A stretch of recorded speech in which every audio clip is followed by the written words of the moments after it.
following questions. I said, last week you said the state of Wisconsin was a government entity, okay? We all know that it's a for-profit corporation, okay? Now, I asked him, I said, is it my government? He says, it's a government entity. He just repeats himself. I said, is it a republic? He said, it's a government entity. I said, is it a government of the people? He said, it's a government entity. He just kept repeating himself. He would not answer me yes or no. Okay? That right there is a total, clear, obvious trying to just get around the question, all right? Because if he answered me truthfully, not only would he be, admitting treason, but he would have to let me go. Now, the other thing I asked, I said, I'm guaranteed a republic by the Constitution of the United States. Am I being charged with a crime? And I point to myself, and he says, I had him stuttering. He stutters, and then he says, the charges here are, and then he starts reading out the charges. He did not say that I was being charged with them. That is another deception. The judge cannot lie. He can twist the truth around, backwards, forwards, upside down, but he cannot lie to you, okay? The only thing he can do is try and make the court assume that you are being charged with something, okay? But you are not being charged with anything. The corporate fiction is. Now, nowhere along these lines are we trying to get out of doing something unlawful, okay? And if you look up, you can find precedent after precedent that when the police use unreasonable force, okay? Now, if they're not using unreasonable force, that's not a reason to do what I did, okay?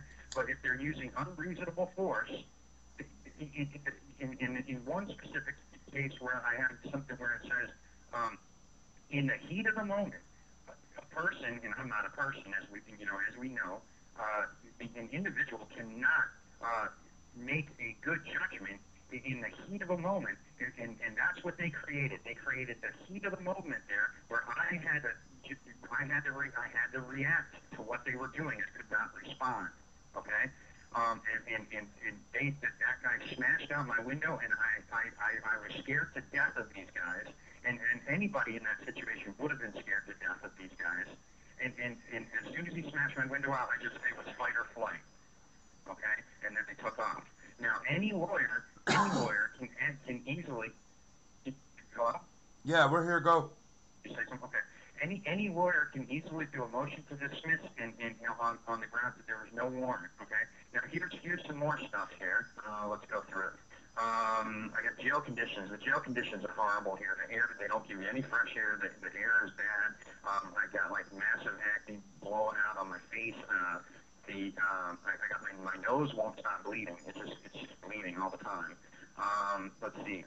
So many other things about it. The water quality is horrible, dude. The water quality tastes like you're drinking sewer water. At one time, I had the toilet's backed up, and you press the flush button, and that's the feed, right? And it came out brown water. So they've got something going on weird with the plumbing here, and the brown water comes out of the feed.